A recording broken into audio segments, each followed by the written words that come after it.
여러분 혹시 교회 친구 다 모여라고 하는 그런 미디어 그룹 들어보신 적 있으신가요? 아마 뭐 페이스북이라던가 유튜브, 인스타그램 이런 데 이렇게 보시면 기독교 관련된 그런 연관 검색어라 그러나요? 추천 영상을 통해서 우리가 아주 쉽게 접하고 있는 그러한 많은 영상들을 이 교회 친구 다 모여라고 하는 이 미디어 그룹에서 제작하고 있는데요. 올바른 크리스천 컨텐츠를 통해 크리스천의 더 나은 라이프 스타일을 제시한다라는 그러한 모토를 가지고 여러 가지 찬양이나 간증 영상, 뭐 설교 동영상, 그리고 뭐 말씀 카드 이런 것들을 제작해 가지고 기독교 문화 부흥을 이끌고 있는 아주 건전한 그러한 그룹, 그러한 단체다라고 말할 수 있을 것 같습니다. 이 교회 친구 다 모여라고 하는 이 미디어 그룹에서 올해 초에 유튜브에 카페 새로운 그 어카운트를 하나 오픈했어요. 그 채널의 이름이 뭐냐면 One Soul Studio라는 이름으로 유튜브에 새로운 채널을 개설했습니다. 근데 이 채널을 개설하시면서 좀 특별한 목적으로 이러한 채널을 개설했다, 그러한 설명을 덧붙이더라고요. 이 원소울 스튜디오는 어떤 콘텐츠를 제작하는 그러한 채널이냐면요, 오직 단 한 사람만을 위한 콘텐츠 제작을 목적으로 하고 있다라고 이렇게 설명을 하고 있더라고요. 그래서 한 사람만을 위한 설교를 하고요, 한 사람만을 위한 한 사람과 찬양을 나누고 뭐 그러한 동영상을 제작해서 유튜브에 게시를 하고 있더라고요. 그래서 목회자이신 아버지 한 분만 딱 앉혀놓고 전도사인 아들이 설교를 하는 거예요. 아주 개인적인 그러한 설교의 시간이 되겠죠. 그런가 하면은 79세 되신 할아버지 목사님께서 이제 9살 된 꼬마 아이를 앉혀놓고 복음을 전하시는 그러한 영상이라던가, 뭐 유명한 찬양을 제작하고 또 불렀던 사람이 나와서 여러 가지로 고민하고 있는 청년에게 그 찬양을 들려주며 그들의 마음을 위로하는 그런 유익한 콘텐츠를 제작하여 올리고 있습니다. 새로운 감동 그리고 신선한 위로가 되고 있어서 그런지 정말 많은 분들이 원소울 스튜디오의 그 콘텐츠를 아주 좋아하고 계신 것 같고요. 저도 이렇게 몇 번 봤는데 참 독특하다, 그러면서 말씀드린 것처럼 뭔가 좀 새로운 그러한 감동을 우리에게 주고 있는 것 같습니다. 오직 한 사람만을 위해서 말씀을 전하고 한 사람과 함께 찬양을 나누는 그러한 콘텐츠를 보면서 한 사람만을 위한다라고 하는 이 아이디어가 참 성경적이다, 그러한 생각을 제가 가지게 되었습니다. 사실 신앙생활은요, 하나님과 나 1대1의 관계입니다. 에스겔서 14장 20절을 보면요, 이런 말씀이 나와 있어요. 제가 한번 읽어보겠습니다. 비록 노아, 다니엘, 욥이 거기에 있을지라도 나의 삶을 두고 맹세하노니 그들도 자녀는 건지지 못하고 자기의 공의로 자기의 생명만 건지리라, 주 여호와의 말씀이니라. 이러한 말씀이 나와 있거든요. 이게 무슨 뜻이냐면, 하나님이 인정하시는 의인이 3명 있는데, 노아, 다니엘, 욥이 있는데, 그들의 믿음이 아무리 좋아도 그들 외에 다른 사람을 구원할 수가 없다라는 거예요. 왜냐? 신앙생활은 하나님과 나 1대1이기 때문에 그렇다라는 것입니다. 부모님 믿음이 아무리 좋다 한들 부모님의 믿음 때문에 내가 구원받는 것이 아니다라는 것이죠. 또 내 믿음이 아무리 좋다 한들 내 믿음으로 우리 부모님들을 구원할 수 없습니다. 우리가 친구 따라 교회 가고 얼떨결에 친구 따라 신앙생활을 하게 되긴 하지만, 친구 믿음이 좋다고 해서 내 믿음도 덩달아 좋아지는 것은 아니다라는 것이죠. 믿음은 1대1이고요. 1대1이기 때문에 나란 존재는 하나님 앞에 섰을 때 아주 특별한 존재다라는 것을 우리가 기억할 수 있어야 하겠습니다. 예수님께서는요, 어떤 그룹을 찾기 위해 이 땅에 오신 분이 아닙니다. 한 사람을 찾고 그를 구원하기 위해서 이 땅에 오신 하나님이셨습니다. 여러분들 잃어버린 양 한 마리의 비유 기억나시죠? 100마리의 양 중에 한 마리를 잃어버렸을 때 그 한 마리를 찾기 위해서 이 땅에 오신 분이 바로 예수님이다라는 것이죠. 그래서 사실 저와 여러분 모두는요, 하나님께서 아주 특별하게 생각하시고 또 귀하게 여기시는 그 단 한 사람이라는 것을 우리들이 꼭 좀 기억할 수 있어야 하겠습니다. 그래서 하나님께서 우리에게 주신 복음은요, 조금 다르게 표현하자면 나만을 위한 복음이에요. 하나님이 우리에게 주신 사랑은요, 나만을 위한 사랑을 우리 각 개인에게 부어주셨다라고 우리는 표현할 수 있겠습니다. 사실 교회 생활이 오래되고 또 신앙 생활이 깊어질수록 우리는 하나님 앞에 서 있는 특별한 나라는 존재보다는요, 교회라는 큰 공동체의 그 이미지를 더 크게 보는 것 같습니다. 그래서 하나님 앞에 내가 어떠한가 라는 그러한 생각보다는 우리 교회는 어떤 교회인가, 그러한 생각을 가질 때가 더 많은 것 같은데요. 물론 나쁘거나 틀렸다라는 것은 아닙니다. 그런데 내가 얼마나 소중한 사람인지를 기억하는 것도 아주 중요합니다. 가끔은 거울 속에 비친 나를 좀 돌아볼 수 있어야 하겠습니다. 그 안에 있는 내가 하나님 앞에 얼마나 귀하고 특별한 존재인지를 여러분 잊지 마시고요. 나를 소중하게 생각하며 아끼고 사랑할 수 있는 그런 우리 모두가 되어야 하겠습니다. 가정의 달을 지금 보내고 있는데, 가정에서도 그런 것 같아요. 엄마는 늘 자녀들이 먼저이고 아빠는 늘 가족들이 먼저이지만 그 전에 나를 돌보고 아끼고 사랑할 수 있어야 우리 가족 모두를 잘 챙길 수 있는 것입니다. 제가 이제 40이 된 지 얼마 안 됐는데 40살이 되다 보니까 요즘 사모가 저한테 건강검진을 좀 받으라고 건강검진에 대한 이야기를 계속 하고 있습니다. 40살이 되면 기본적으로 해야 되는 그런 검사가 있다고 하더라고요.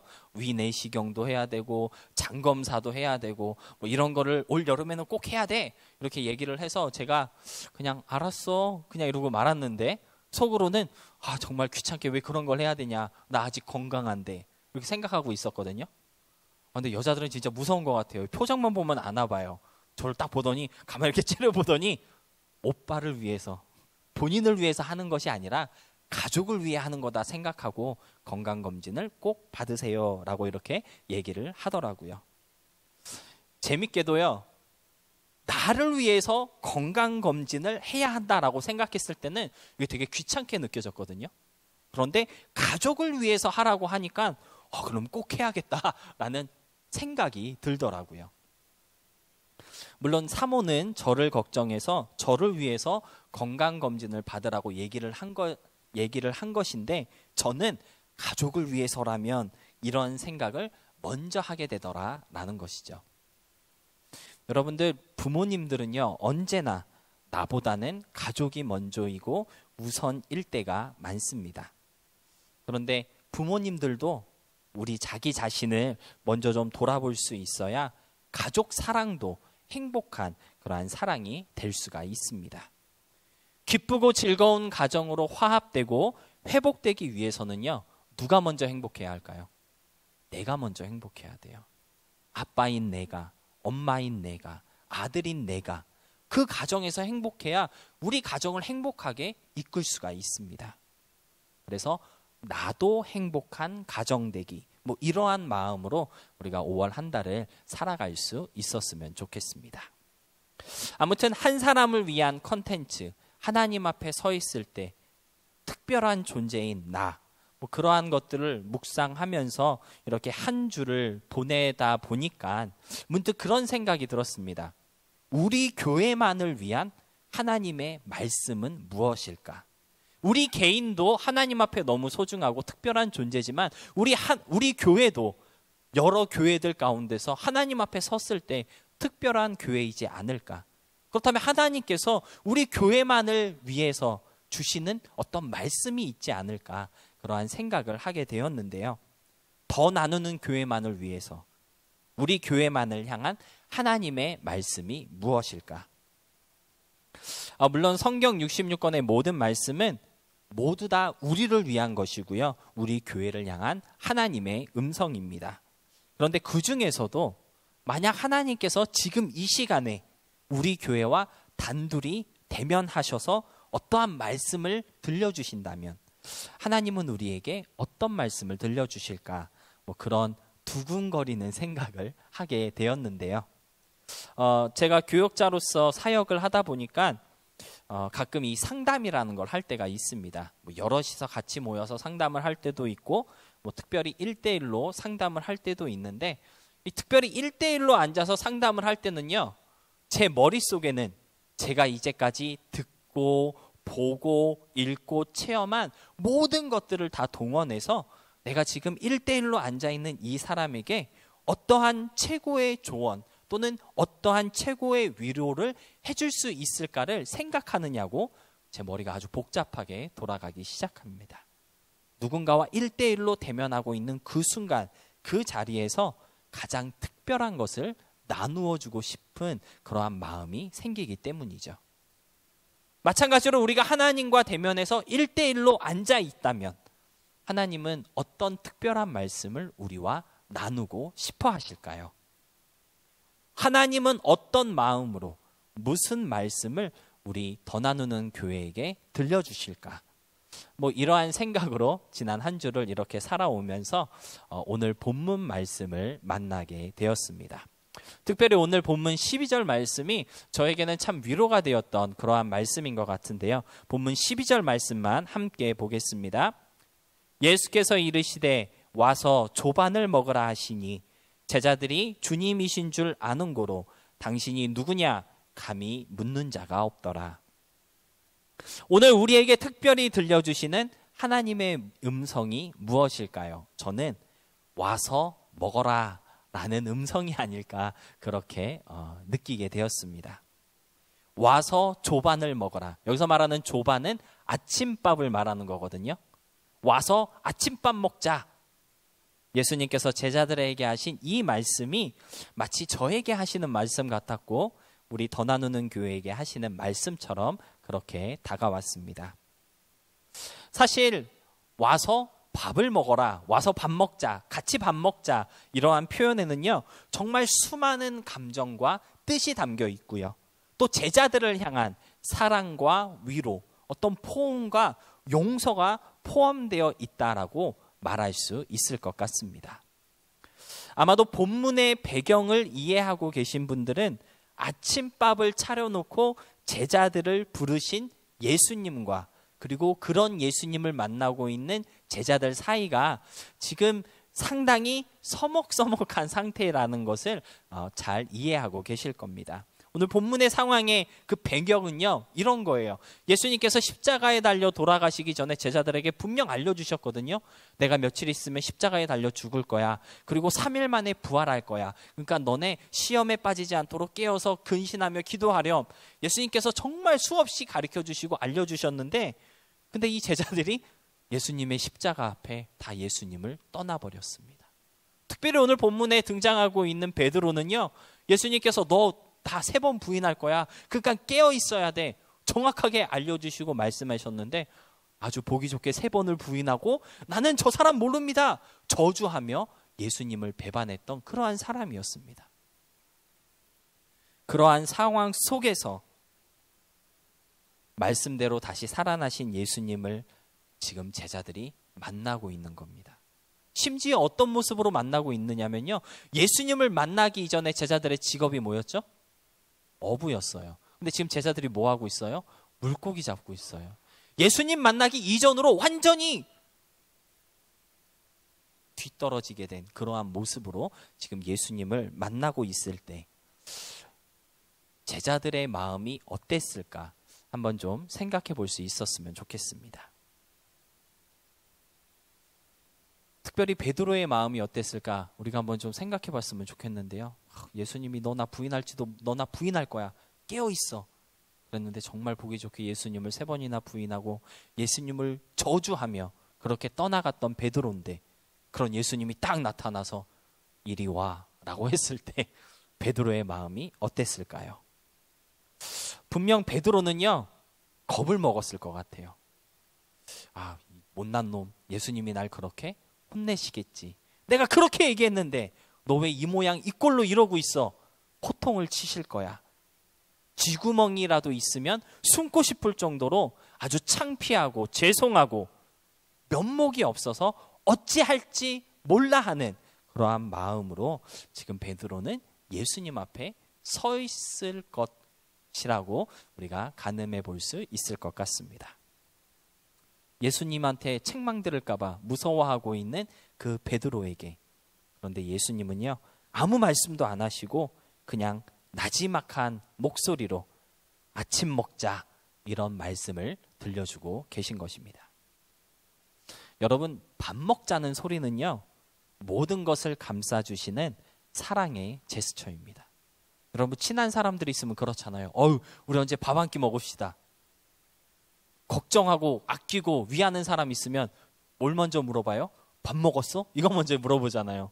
어떤 분이 한국 사람들은 밥에 아주 진심인 사람들이라고 그렇게 얘기하는데, 밥 먹자는 소리는요 사랑의 제스처입니다. 오늘 주님께서 저와 여러분에게 괜찮아, 와서 밥 먹어, 다 이해하고 다 괜찮으니까 걱정 말고 밥 먹자, 이렇게 우리를 부르고 계시다라는 것이죠.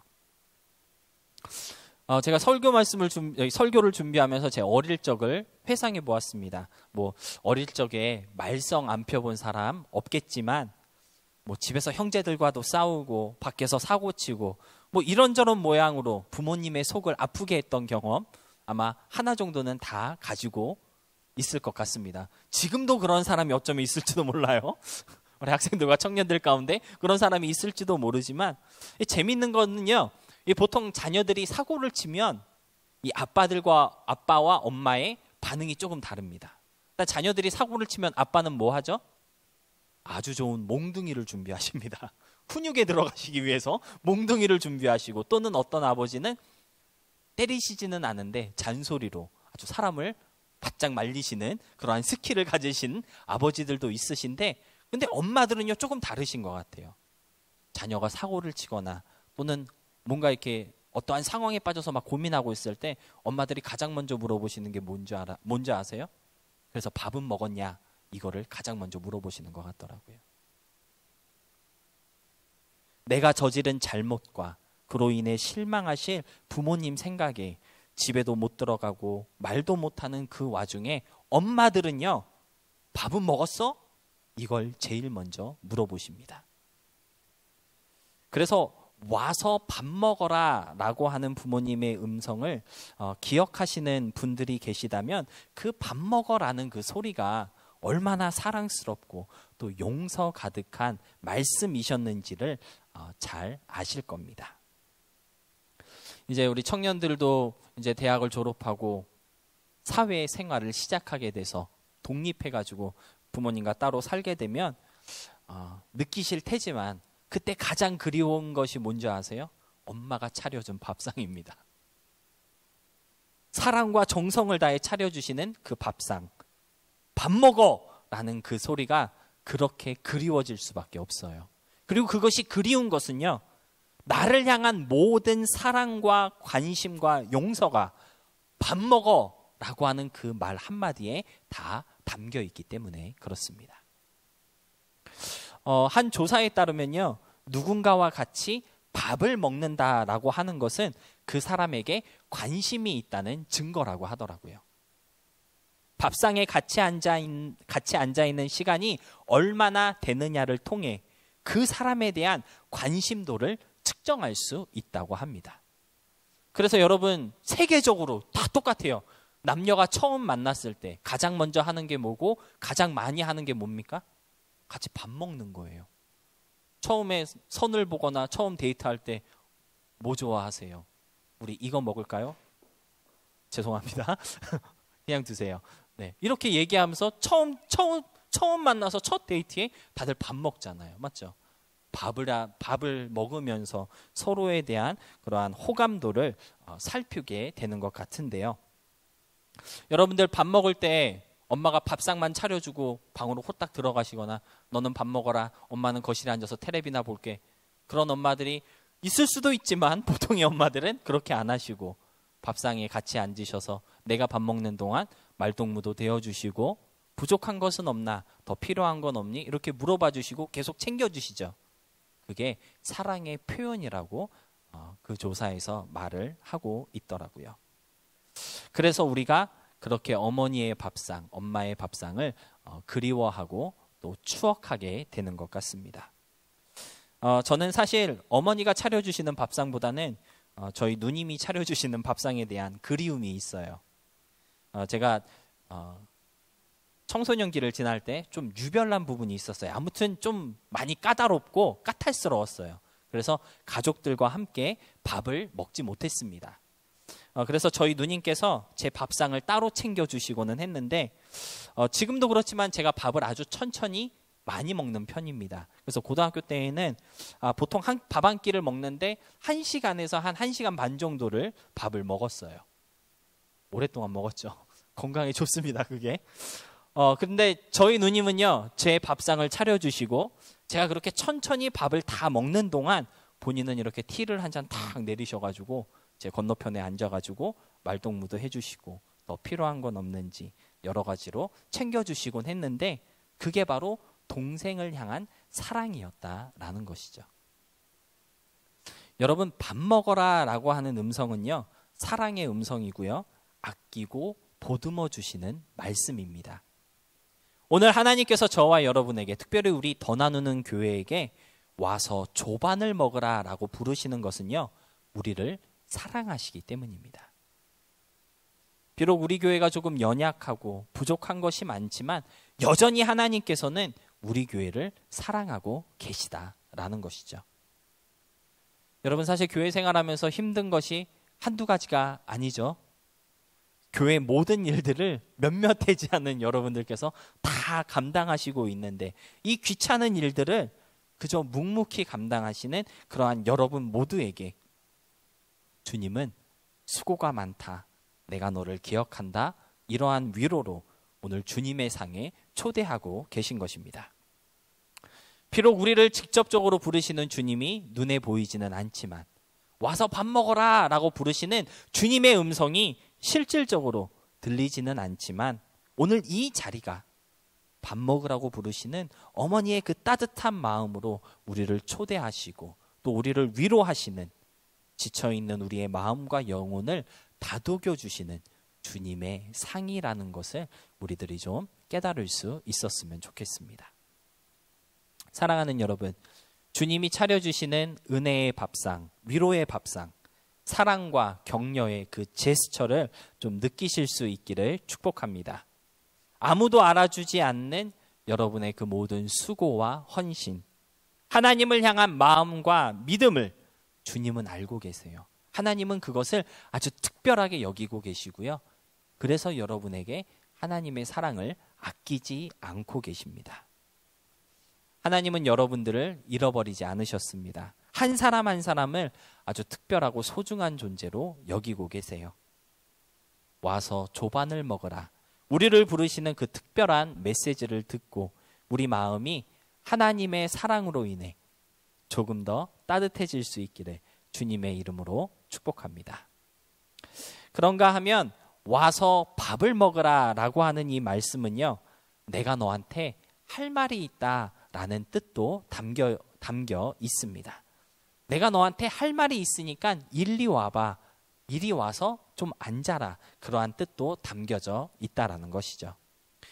오늘 본문 말씀 이후 계속되는 요한복음 21장 15절로 18절의 말씀을 보면요, 아침을 먹고 난 후에 예수님께서는 베드로에게 3가지 질문을 하셨습니다. 15절만 제가 한번 읽어보도록 하겠습니다. 그들이 조반 먹은 후에 예수께서 시몬 베드로에게 이르시되, 요한의 아들 시몬아, 내가 이 사람들보다 나를 더 사랑하느냐 하시니, 이르시되 주님 그러하나이다. 내가 주님을 사랑하는 줄 주님께서 아시나이다. 이르시되 내 양을 먹이라 하시고, 밥을 먹고 난 후에 주님은 베드로에게 네가 나를 사랑하느냐 3번 물어보셨습니다. 그리고 이 질문을 통해 예수님께서는요, 베드로에게 아주 특별한 사명을 부여하셨는데요, 하나님의 양들을 먹이고 양육하는 사람, 바로 복음 전도자로 베드로를 세우셨습니다. 주목해야 할 부분은요, 아침밥을 먹고 난 후에 베드로에게 이러한 사명을 부여하셨다라는 것이죠. 아침밥을 다 차려놓고 와서 먹어라고 하신 후에 제자들이 밥을 다 먹고 난 제자들의 식사가 끝마치고 나서 이제 내 양을 섬기고 먹여라, 사명자로 세우셨다라는 것입니다. 그러니까 사실 아침밥은요, 베드로에게는 사명을 부여하시기 위한 초대이었고요, 그를 부르시는 어떤 소명과도 같은 것이었습니다. 그래서 오늘 하나님께서 저와 여러분을 하나님의 밥상으로 부르시고 초대하셨다면 그것은 그냥 와서 위로받고 또 나의 사랑을 느껴라, 그러한 의미도 있지만 내가 너에게 부탁하고 싶은 것이 있다, 그러한 음성으로도 우리가 들을 수 있어야 한다라는 것이죠. 하나님께서 우리에게 부여하실 특별한 사명이 있기 때문에 지금 저와 여러분을 하나님의 상으로 초대하고 계시다라는 것입니다. 하나님의 그 부르심이 어떤 사람에게는 하나님의 양들을 먹이고 또 양육하라라고 하는 것일 수도 있고요, 또 누구에게는 거룩하고 경건한 삶으로 살아가라고 부르시는 음성일 수도 있습니다. 그런데 주목해야 할 점은요, 중요한 것은 사명을 부여하시기 전에 내가 나를 사랑하느냐 주님이 먼저 물어보셨다라는 것입니다. 어떠한 사명으로 저와 여러분을 부르시든지 간에 우선되어야 할 것이 하나 있는데 그것이 무엇입니까? 주님을 사랑하는 마음이 있어야 한다라는 것이죠. 하나님을 사랑하는 마음이 있어야 주님이 주시는 사명을 잘 감당할 수 있습니다. 하나님의 양들을 섬기고 먹이는 일, 혹 하나님께서 여러분을 그러한 부르심으로 부르신다면 여러분 그저 헌신하고 봉사하는 마음으로 절대 하나님의 양들을 양육할 수는 없습니다. 하나님을 사랑하는 마음이 있어야 그 사랑으로 그 사역을 감당할 수가 있는 거예요. 하나님을 사랑해야지만 하나님이 기뻐하시는 모습으로 매일매일 살아갈 수 있는 것입니다. 하나님을 사랑하는 마음이 없고서는요, 말씀대로 살아간다는 것이 불가능합니다. 어제 성경 읽기를 인도하면서도 함께 나누었지만 사랑이라는 것은요, 희생이에요. 나를 손해보는 것입니다. 나의 생각과 판단과 의지와 고집과 나의 상황을 상대방에게 맞추는 거예요. 우리가 하나님을 사랑한다고 고백할 때 바로 이런 내려놓음을 고백하게 되는 것이고요, 내가 이것을 각오하겠습니다, 그러한 고백이 되는 것이기 때문에 우리가 하나님을 사랑해야지만 주님이 부탁하시는 사명을 감당하고 주님께서 원하시는 삶으로 나아갈 수 있는 것입니다. 오늘 주님께서 여러분을 부르시고 주님의 상으로 초대하셨다면, 그리고 우리 모두에게 아주 특별한 부탁을 하고 계시다면 그 모든 것들이 하나님을 사랑하는 마음 위에서 이루어져야 한다는 것을 우리들이 기억하였으면 좋겠습니다. 우리 각자에게 주신 소명이 무엇인지 한 번쯤 되돌아볼 수 있어야 하겠고요, 나의 삶, 나의 모습을 통해 주님이 이루시고자 하시는 것이 무엇인지 한 번쯤 묵상해 보시기 바랍니다. 그리고 그것이 무엇이든지 간에 주님, 내가 주님을 사랑합니다, 나의 고집과 판단과 생각을 내려놓고 주께서 가게 하시는 길로 나아가도록 이끌어 주세요. 이러한 마음으로 순종할 수 있는 저와 여러분이 될 수 있기를 진심으로 소망하며 축복합니다. 말씀을 정리하겠습니다. 오늘 말씀을 통해 주님은 사랑의 상으로 우리를 초대하셨습니다. 그리고 다시 우리에게 주님 사랑할 것을 요구하고 계세요. 온전한 믿음의 사람으로 세워지기 위해서는요, 하나님의 사랑의 초대에 응답해야 합니다. 와서 먹으라 라고 하셨을 때 주님께로 나아갈 수 있어야 하고요, 하나님과 함께 밥을 먹고 이야기를 나눌 수 있어야 합니다. 하나님과의 만남이 없이는 주님을 사랑할 수 없습니다. 주님을 사랑하지 않고서는 절대로 주님께 순종할 수 없어요. 하나님께 순종하지 않고서는요, 우리의 삶이 회복되지 않고 특별히 우리의 가정이 회복되지 않고 나의 믿음이 온전히 세워질 수 없습니다. 5월 한 달 가정의 믿음이 회복되고 우리 각 사람의 믿음이 견고하게 세워지기 위해서는 무엇보다도 하나님과의 만남이 우선되어야 함을 꼭 좀 기억하시기 바랍니다. 개인의 시간 속에서 특별히 새벽 기도와 매일 성경 읽기 또 가정 예배를 통해서 하나님을 만나는 우리가 되기를 소망합니다. 지식적으로 아는 하나님에서 이제는 나를 부르시고 먹여주시고 또 나를 아끼시는 그 하나님을 직접적으로 만나는 체험이 있었으면 좋겠습니다. 설교를 시작할 때 신앙생활은 1대1이라고 그렇게 말씀을 드렸는데요. 1대1이라는 그 표현은요, 그만큼 하나님과 우리와의 관계가 아주 긴밀하고 소중한 만남이라는 뜻입니다. 여러분은 하나님을 만나셨습니까? 하나님을 만난 어떤 경험이 있으신가요? 생각만 해도 내 가슴을 뛰게 만드는 그러한 간증거리 하나쯤은 가지고 신앙생활 할 수 있는 우리가 되었으면 좋겠습니다. 하나님을 만난 그때의 그 감격과 감동, 그 사랑의 고백을 잊지 않을 수 있는 우리가 되어서 실패와 좌절의 자리에서 다시 일어날 수 있기를 소망하고요. 우리 각자에게 부탁하신 삶의 모습으로 담대하게 순종하며 나아갈 수 있는 능력의 사람들이 될 수 있기를 진심으로 소망하며 축복합니다.